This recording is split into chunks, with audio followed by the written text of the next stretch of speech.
లూకాసు వార్త 5వ అధ్యాయము. జనసమూహము దేవుని వాక్యము వినుచు ఆయన మీద పడుచుండగా ఆయన గెన్నేసరెతు సరస్సు తీరమున నిలిచి ఆ సరస్సు తీరముననున్న 2 దోణెలను చూచెను. జాలరులు వాటిలో నుండి దిగి తమ వలలు కడుగుచుండిరి.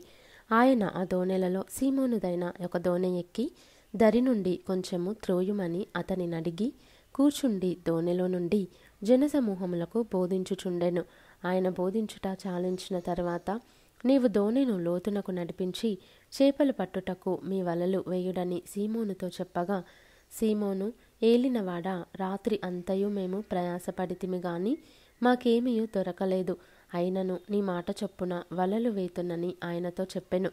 వారలాగు చేసి విస్తారమైన చేపలు పట్టిరి. అందుచేత వారి వలలు పిగిలిపోవుచుండగా వారు వేరొక దోణెలోనున్న తమ పాలివారు వచ్చి తమకు సహాయము చేయవలెనని వారికి సంజ్ఞలు చేసిరి. వారు వచ్చి 2 దోణెలు మునుగునట్లు నింపిరి. సీమోను పేతురు అది చూచి యేసు మోకాళ్ళ ఎదుట సాగిలపడి, ప్రభువా, నన్ను విడిచిపొమ్ము, నేను పాపాత్ముడనని చెప్పెను. ఏలయనగా వారు పట్టిన చేపల రాశికి అతడును అతనితో కూడనున్న వారందరూ విస్మయమొందిరి. అలాగున సీమోనుతో కూడా పాలివారైన జెబెదయి కుమారులగు యాకోబును యోహానును విస్మయమొందిరి. అందుకు యేసు, భయపడకుము, ఇప్పటి నుండి నీవు మనుషులను పట్టువాడవయుందువని సీమోనుతో చెప్పెను. వారు దోణెలను దరికి చేర్చి సమస్తమును విడిచిపెట్టి ఆయనను వెంబడించిరి. ఆయన ఒక పట్టణంలోనున్నప్పుడు ఇదిగో, కుష్ఠరోగముతో నిండిన ఒక మనుష్యుడుండెను. వాడు యేసును చూచి సాగిలపడి, ప్రభువా, నీకిష్టమైతే నన్ను శుద్ధినిగా చేయగలవని ఆయనను వేడుకొనెను. అప్పుడు ఆయన చెయ్యి చాపి వానిని ముట్టి, నాకిష్టమే, నీవు శుద్ధుడవు కమ్మని అనగానే కుష్ఠరోగము వానిని విడిచెను. అప్పుడాయన, నీవు ఎవనితోనూ చెప్పక వెళ్ళి వారికి సాక్షార్థమై నీ దేహమును యాజకునికి కనుపర్చుకొని నీవు శుద్ధుడవైనందుకు మోషే నియమించినట్టు కానుకలను సమర్పించుమని ఆజ్ఞాపించెను.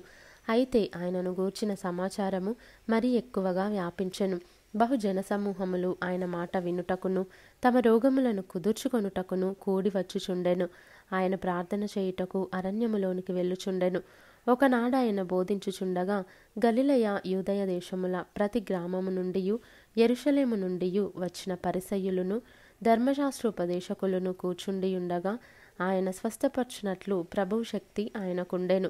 ఇదిగో, కొందరు మనుష్యులు పక్షవాయువు గల ఒక మనుష్యుని మంచము మీద మోసికొని వానిని లోపలికి తెచ్చి ఆయన ఎదుట ఉంచుటకు ప్రయత్నము చేసిరి గాని జనులు గుంపు కూడి ఉండినందున వానిని లోపలికి తెచ్చుటకు వల్లపడకపోయెను గనుక ఇంటి మీదికెక్కి పెంకులు విప్పి మంచముతో కూడా యేసు ఎదుట వారి మధ్యను వానిని దించిరి.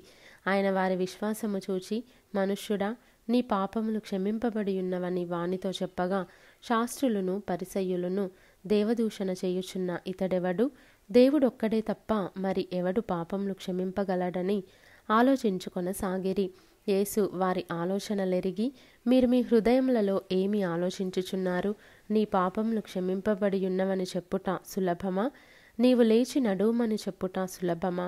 అయితే పాపములు క్షమించుటకు భూమి మీద మనుష్య కుమారునికి అధికారము కలదని మీరు తెలుసుకొనవలెను అని వారితో చెప్పి, పక్షవాయువు గలవాని చూచి, నీవు లేచి నీ మంచం ఎత్తుకొని నీ ఇంటికి వెళ్ళుమని నీతో చెప్పుచున్నానెను. వెంటనే వాడు వారి ఎదుట లేచి తాను పండుకొని ఉన్న మంచము ఎత్తుకొని దేవుని మహిమపరచుచు తన ఇంటికి వెళ్ళెను. అందరూ విస్మయముంది, నేడు గొప్ప వింతలు చూచితిమని దేవుని మహిమపరచుచు భయముతో నిండుకొనిరి. అటుపిమ్మట ఆయన బయలుదేరి లేవి యను ఒక సుంకరి సుంకపు మెట్టునొద్ద కూచుండియుండుట చూచి, నన్ను వెంబడించుమని అతనితో చెప్పగా, అతడు సమస్తమును విడిచిపెట్టి లేచి ఆయనను వెంబడించెను. ఆ లేవి తన ఇంట ఆయనకు గొప్ప విందు చేసెను. సుంకరులను ఇతరులు అనేకులను వారితో కూడా భోజనమునకు కూర్చుండిరి. పరిసయ్యులను వారి శాస్త్రులను ఇది చూచి, సుంకరులతోనూ పాపులతోనూ మీరేలా తిని త్రాగుచున్నారని ఆయన శిష్యుల మీద సనిగిరి. అందుకు యేసు, రోగులకే గాని ఆరోగ్యము గల వారికి వైద్యుడక్కరలేదు. మారుమనస్సు పొందుటకై నేను పాపులను పిలువవచ్చి తిని గాని నీతిమంతులను పిలువరాలేదని వారితో చెప్పెను.